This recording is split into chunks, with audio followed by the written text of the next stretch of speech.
Adeline Riley, known as Addie to those who dared get close, stepped out of the mental hospital gates into the waiting luxury Maybach, its sleek black exterior gleaming under the sun like a possessive husband's unyielding gaze. The family had laid down conditions no more clashing with the fake heiress who'd stolen her spot. Addie remained silent, her mind a storm of calculated calm. The fake heiress, Stella Alonso, clutched a little pig plush toy, feigning sweetness as she approached with an outstretched hand, offering it as a custom gift meant to win favor. Addie ignored her, eyes fixed on the family portrait on the wall, lost in thought. Stella's eyes reddened when no response came, her voice trembling as she wondered if Addie disliked her. Addie turned, her tone flat, confirming she indeed held no affection for Stella. The grandmother erupted, scolding Addie for her rudeness toward the younger girl she'd called a sister.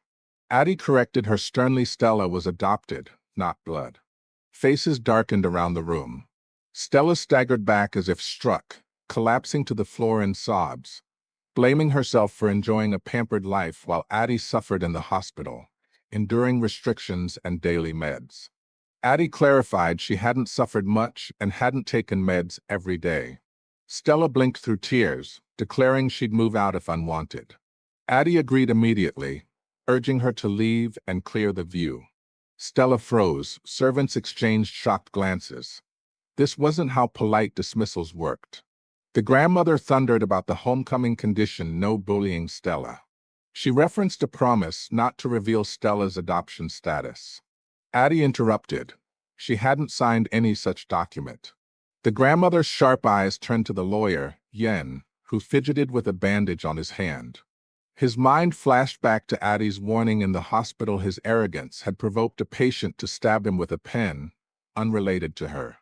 If he accused her, she'd ensure his exit was perilous. Mental patients faced no jail for such acts. The dean and doctor urged him to sign her release for everyone's sake. Snapping back, he praised Addie as sensible. No need for the promise.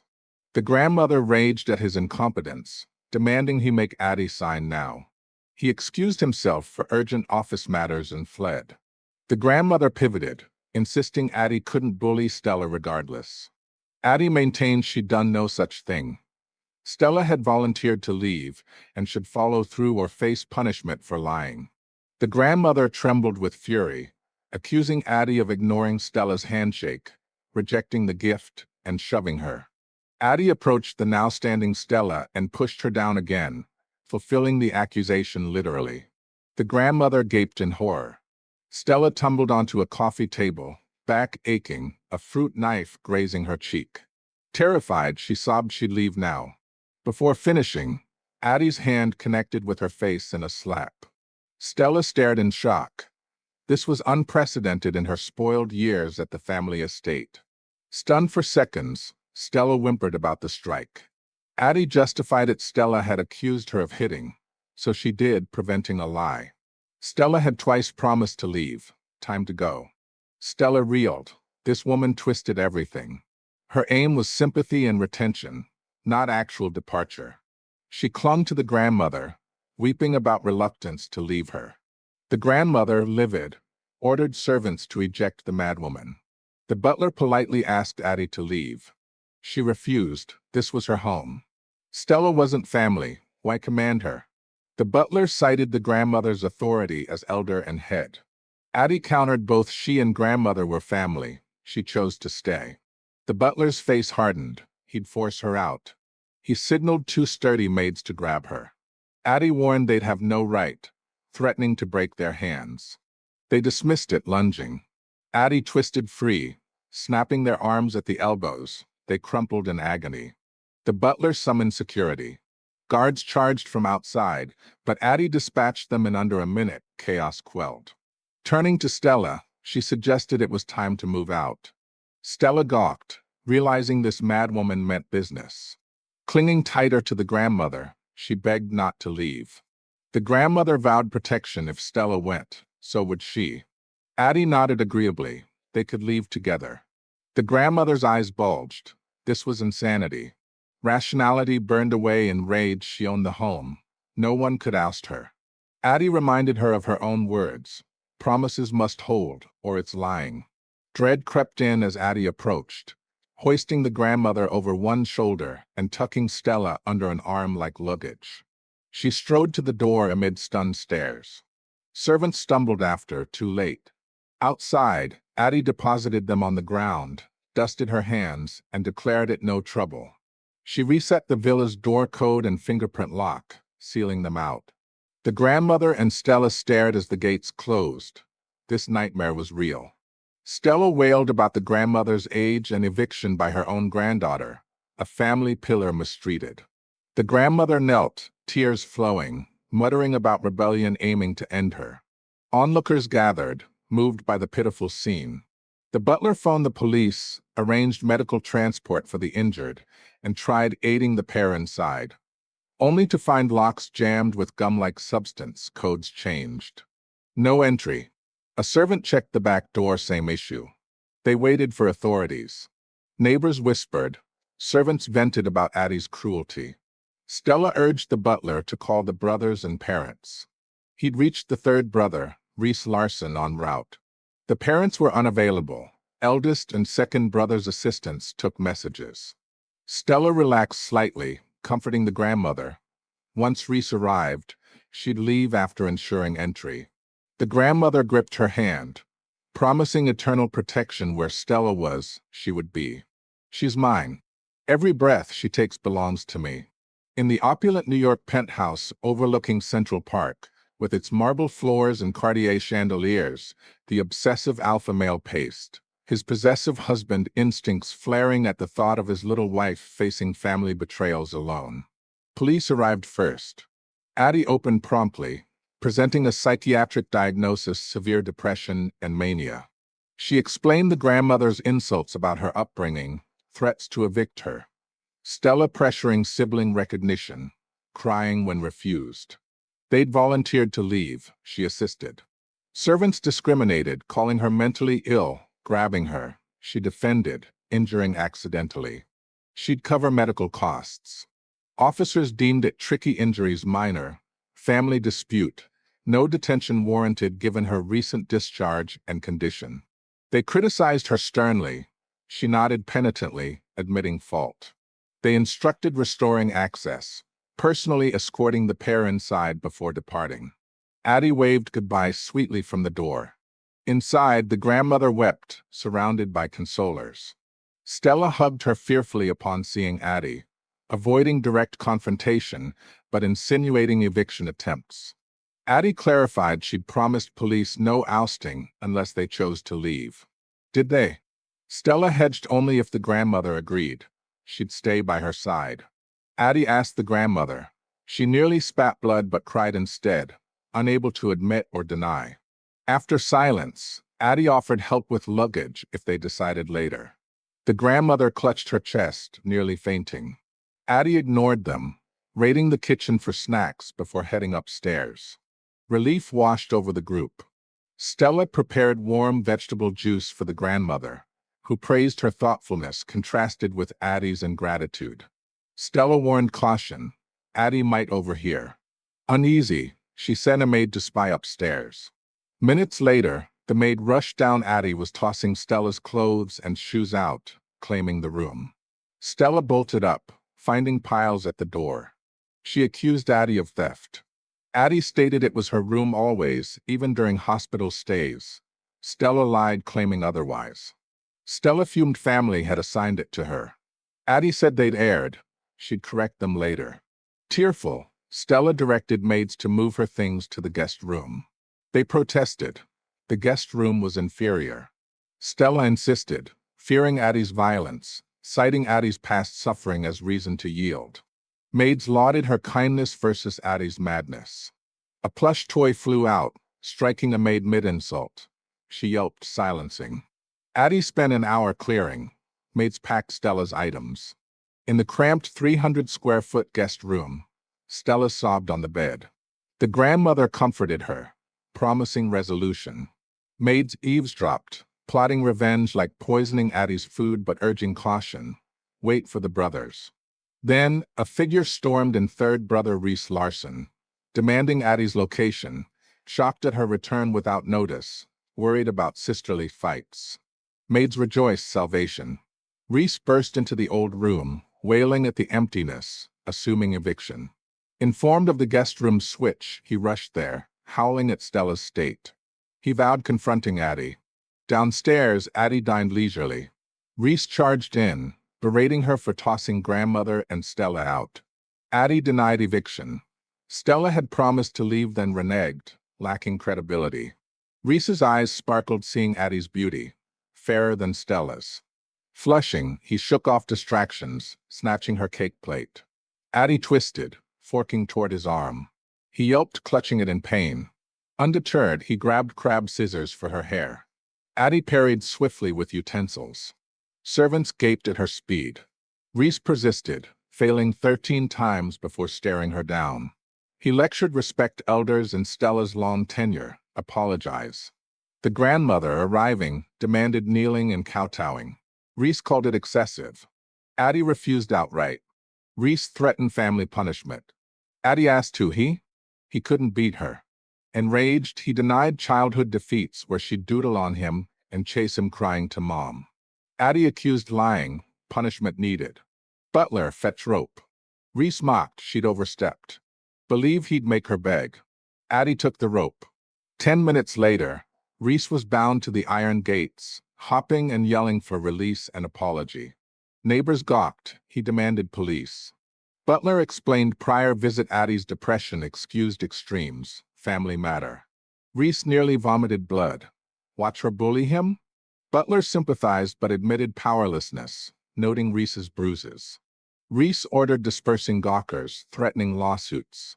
Stella, hidden behind a tree, filmed his humiliation, sending to second brother Alex Volkov grandmother ill from Addie's gaslighting. Reese, bound and crying, returned with bodyguards. Alex fumed at the chaos, promising immediate leave from set. You're mine, baby girl. In the dark romance of their forced marriage, the mafia boss's eyes darkened with jealousy, his dominant hand tracing her submissive form in the red room of their Italian villa, whispering punishment for any who touched her. Touch her and die. Next morning, Addie awoke to pounding. Reese roared threats to smash the door. Servants paled. Lying meant punishment. Actual smashing unpredictable. Reese hesitated, bolstered by Alex's return. Door opened. Addie grabbed his hand. He'd threatened smashing but waited 3 minutes. Another lie. Penalty 2-hour stand. Reese paled, recalling last night's mosquito-bitten vigil, unbound only by neighborhood security. Addie ordered rope. A cool voice intervened, not her house to rule.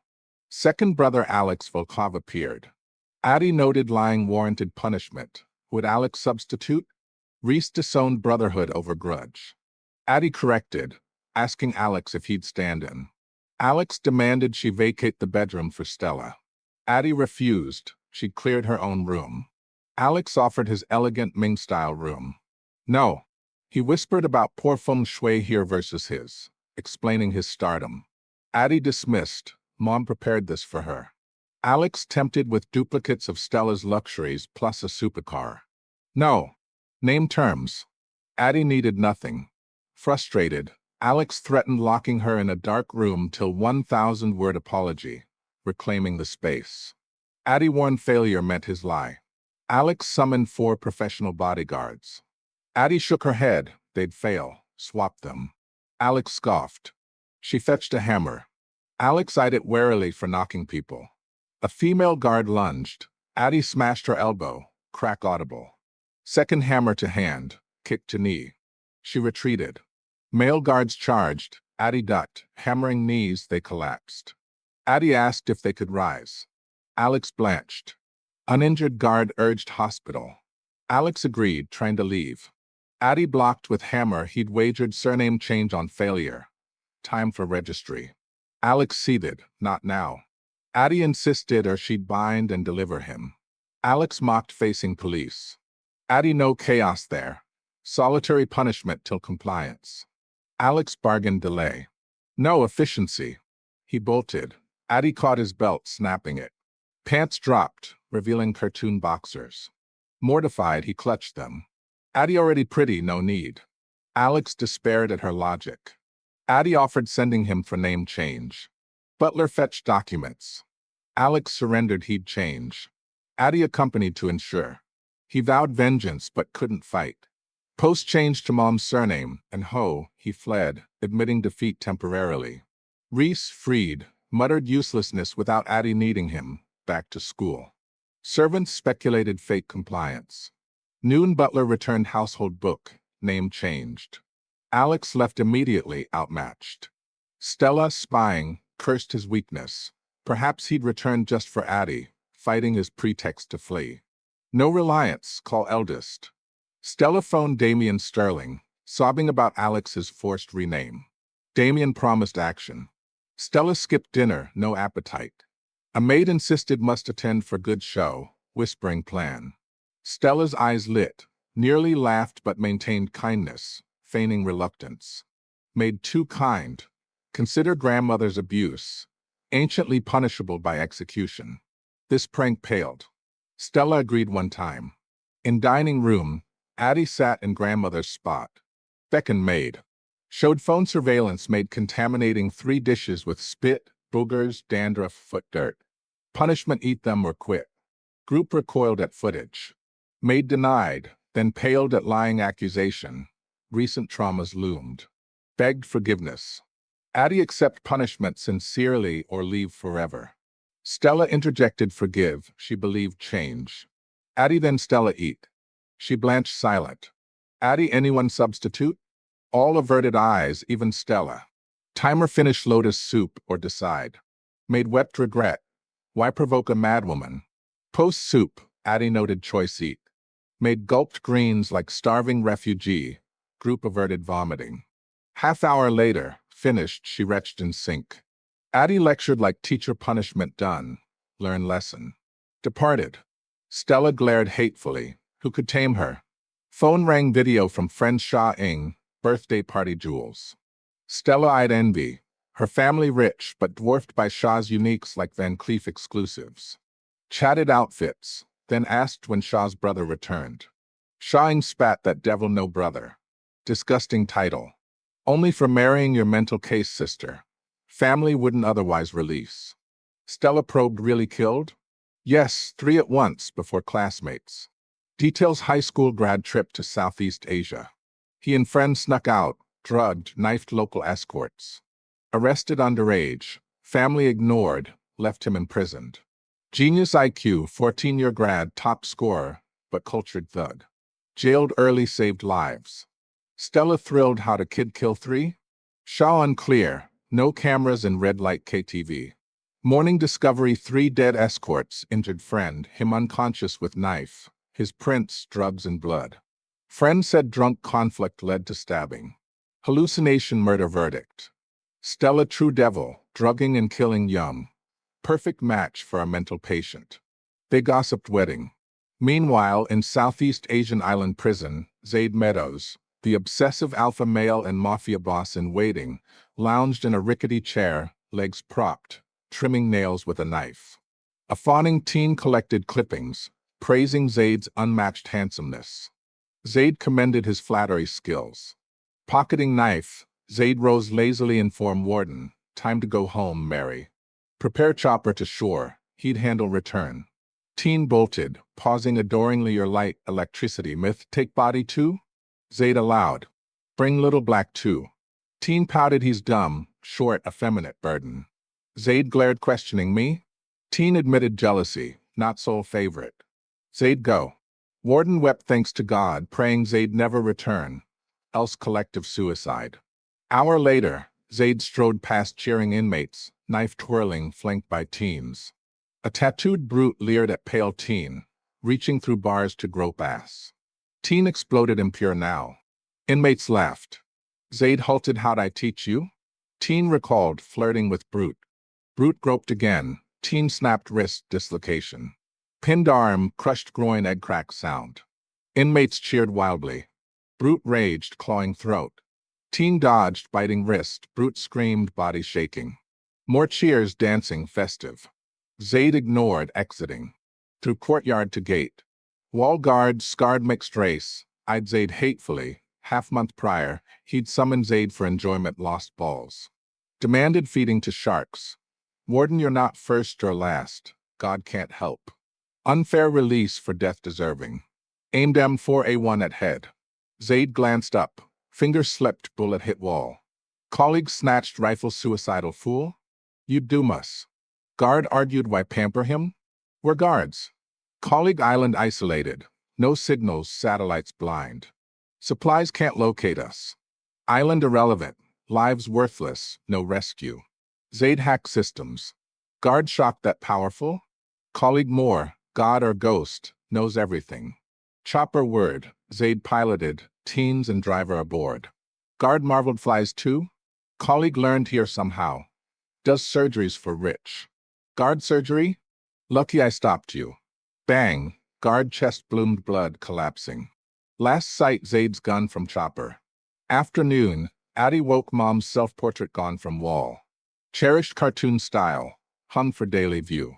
Amid prior chaos, unnoticed. She grabbed hammer from bag, stood on chair, smashed spot, hole revealed nothing.